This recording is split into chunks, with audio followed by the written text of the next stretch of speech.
get back up by 7, didn't get it. That was a 10-play, 64-yard drive for Abingdon. They took the lead 19-14. Virginia High get the ball inside the red zone, but then a missed opportunity there with the field goal attempt. Just a rough sequence there. It was a rough sequence. We had a couple penalties there. Really, we were going for the score. What were we, down the 6-7 yard line there? Felt like we were going to go for the touchdown. Penalties took us back. And then we ended up kicking a field goal, and things just weren't clean through that operation. Reality is didn't have any points, didn't come away with any points there, but there was no panic in our guys. I don't think we even thought much of it. We still would have been down 2 with the field goal kicking off to them. So, reality is it was just continue to play. At some point, we'll get the ball back. We've got to make a play. So then right after that, Abingdon gets a football, one play, and then in the second play, Pierre Jordan takes a handoff off to the right side, loses it, and it's recovered by Colton Ratcliffe. The whole ball game's changed at that point. You've got the ball right back. Obviously that was another point. Josh Barlow calls that fumble. We had multiple guys in there. Alex Atkins was in on that. Colton Ratcliffe came up with this second recovery of the night, and now all of a sudden it's, hey, let's get this done. Let's punch it in. Obviously we were fortunate to do so. It's momentum change. Anytime your defense can get the ball back to you in the red zone, it's obviously good. But obviously in that situation with what were there 6-7 minutes left in the game, 6 minutes. To be able to do that then, and then you're on the game-winning drive from the 20-yard line. So you can't beat that. And then of course Abingdon gets a football with close to 3 minutes to go. I think on this 3 minutes 14 seconds left on the clock, they get it to the 38-yard line. Really a good drive for them. It really took a lot of time though for them to get the play calls in because they're not used to the hurry-up style. But a good drive for them. But of course Matthew Dean coming through with no timeouts, getting the sack off the corner, and as Mark says, Matthew Dean off the edge. You call him and he shows up. Yeah, so that's right. Showed up at the right time, and that ended up being the game-clinching sack, and it didn't even have to run another play because it killed the rest of the clock and took home a 20-19 win, the first win in 3 years against Abingdon. And Coach, to continue with the questions from that game, how important is it confidence-wise to beat a 3A football team, especially in the environment? I mean, it was a really, really rowdy crowd at Abingdon on Friday night. Well, not all your regular season games are going to make or break you. Reality is you want to prepare to be in the playoffs, put yourself in a position to be in the playoffs, and then be good in the playoffs. So when you play tight ball games against good football teams, whether they're 1A, 2A, 3A, 4A, that part doesn't matter, but just the fact you beat a good football team on the road, I think that helps prepare you come November and playoff time. So late in the game, the 4th and inches at the 11-yard line. What was the thought process going into that play call? Hand the ball off, pound out about 3 or 4 more yards to go ahead and set up first and goal for us, which later turned into the game-winning drive. Yeah, as reality is we had to get the first down, so there wasn't much doubt in there, wasn't much decision making, and then when you need those tough yards, we feel like we have multiple guys that can do it, but certainly putting the ball in Two's hands is a pretty safe bet. Reality is we can run power there. Got a great kick out, got a great wrap. And then, Two's going to put his shoulders down. He's a load to handle. So certainly when he's got to get a foot, we feel confident he's going to pick up 2 to 3 yards. That was a big play call. Yeah, and how does that relate to the confidence in this offensive line to be able to do something just straight up the middle just to get those easy yards? Well, I think they're a confident bunch. They produce well. We ask them to do a lot. Obviously, we keep things really, really simple, but we play fast, so they got to be well conditioned. But, when they get a chance to run power and get off the ball, they do a great job with it. So final question from that ball game. For the first time since 2002, 5-1, and it's really amazing considering the way last season went that there's been such a turnaround already in the early part of the year. How much credit goes to the seniors on this team for sticking with it and really reaping the benefits here their senior season? Well, a lot of it. You can look back at last year, but that's gone. Any number of reasons. There was good kids on that team too, good seniors. So, it's not going to be that things weren't okay last year. Obviously, the record didn't turn out that way. But reality is these seniors bought into some cultural changes we needed to happen. Being able to handle adversity being, kind of priority number one. being able to be great teammates, which they are. It's a fun group, so give them credit. They provide a lot of leadership for us, but they're also understanding that anybody can be a leader, sophomore, junior, senior. It doesn't matter. Kind of all accept each other. We have each other's backs. It's sort of the, we talk about sometimes our society, but, you look at high school football teams, it doesn't matter who you are, you're welcome. You care for each other. You treat each other with respect. You respect your differences. All those things that maybe we need a little more of in this world. Yeah, so far, though, so good. Got a big challenge this week, and we'll talk about the Graham game coming up. Some final themes from that Abingdon ball game. Controlling the line of scrimmage offensively, Virginia High averaged 6 yards per rush attempt against an Abingdon defensive line that averaged close to 265 pounds there on the front for the Falcons. So pretty good rush attack in the game. Some stats: Aaron Rose, 2 touchdowns, 50 yards rushing, 10 carries. Michael Howard, 50 yards and a touchdown. Lane Carroll had close to 100 yards receiving mainly out of that jet formation that we talked about last week for the Chilhowie game on the jet sweep. Lathrop, 8 for 17 passing with an interception late before half, just trying to make something happen. And 74 yards passing for Jamie. 275 total yards. And the Cats scored first for their 6th straight game of the season. So every game Virginia High's led first.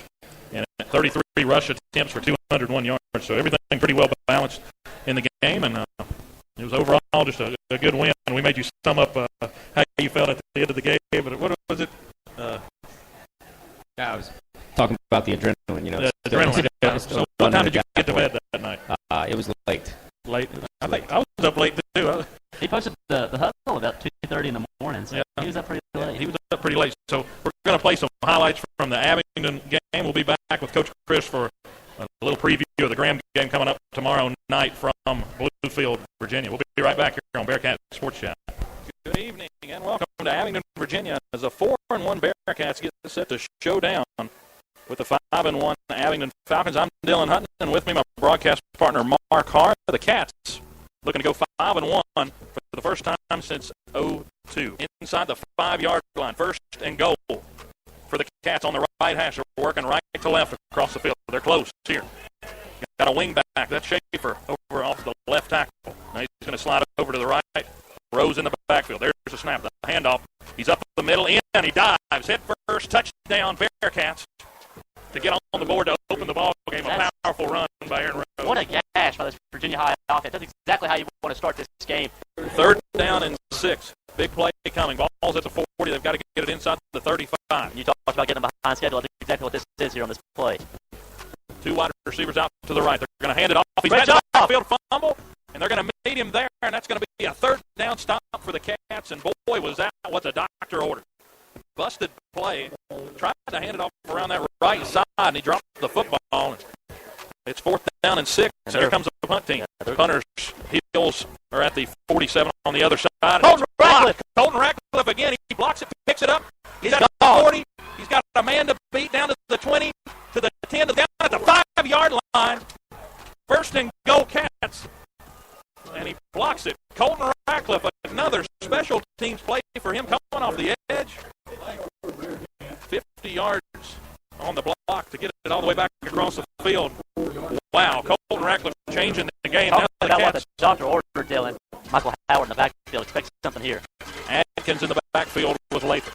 They'll move the man up to the wing. Looks like movement on the defensive on side. The defensive side, but Rose don't care. He's tearing through it past the 40 for the first down. He got close to 7 or 8 there on the carry. And he got mad at the line of scrimmage and just moved the ball with him. He had the first down run there. It would have been first and goal from the 6, like you said. But it's the way football is. You never know what you're going to get. 23-yard line. I'd watch for Peter Jordan in the backfield here. 2nd down and 6. They got to get to the 30.